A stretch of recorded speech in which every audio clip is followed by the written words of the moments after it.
एक जूता बनाने वाला अपने किसी कसूर के बगैर इतना गरीब हो गया था कि आखिरकार उसके पास जूतों के एक जोड़े के लिए चमड़े के सिवा कुछ नहीं बचा था। चनांचा शाम को उसने वो जूते काट दिए जो वो अगली सुबह बनाना चाहता था, और जैसा कि उसका ज़मीर ठीक था, वो खामोशी से अपने बस्तर पर लेट गया, अपने आप को खुदा के सामने पेश किया और सो गया।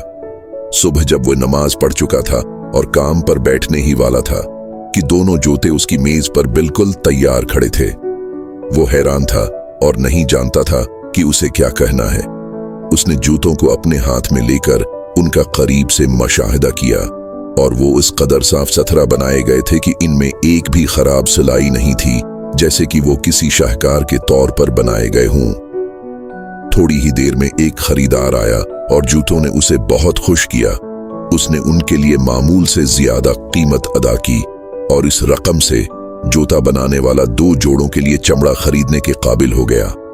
उसने रात को इन्हें काट दिया और अगली सुबह ताजा हिम्मत के साथ काम करने वाला था।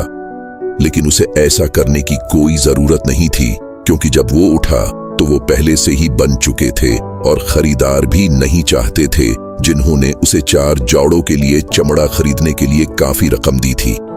अगली सुबह भी उसने 4 जोड़े बनाए हुए पाए, और इस तरह ये मुसलसल चलता रहा। जो कुछ उसने शाम को काटा वो सुबह तक खत्म हो गया, ताकि उसे जल्द ही अपनी ईमानदारी से आजादी मिल गई और आखिरकार एक अमीर आदमी बन गया। अब ऐसा हुआ कि क्रिसमस से कुछ देर पहले एक शाम जब वो आदमी बाहर काट रहा था, उसने सोने से पहले अपनी बीवी से कहा, तुम्हारा क्या ख्याल है अगर हम रात को जागते रहें कि ये देखने वाला कौन है? हम ये मदद कर रहे हैं। औरत को ये ख्याल पसंद आया और एक मोमबत्ती जलाई, और फिर वो कमरे के एक कोने में कुछ कपड़ों के पीछे छिप गए जो वहां लटक रहे थे, और देखते रहे। जब आधी रात हुई के आदमी आए, जूता बनाने वाले की मेज के पास बैठ गए।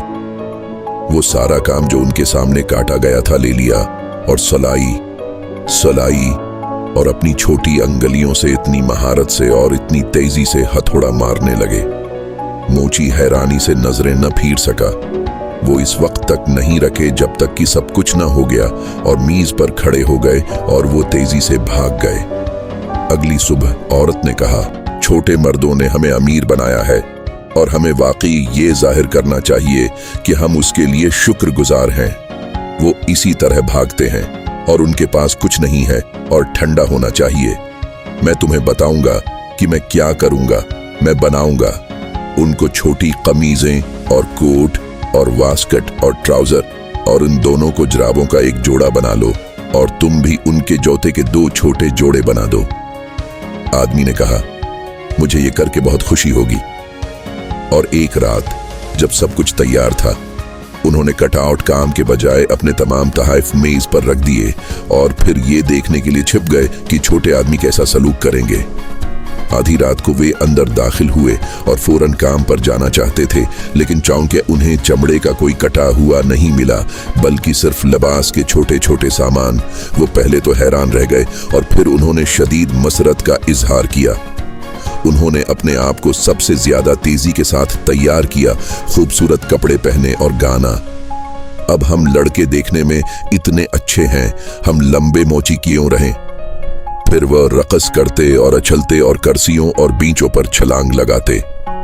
आखिरकार उन्होंने दरवाजे से बाहर रक़स किया। उस वक्त से वो आगे नहीं आए, लेकिन जब तक मौची जिंदा रहा सब उसके साथ अच्छा रहा और उसके तमाम काम कामयाब हुए।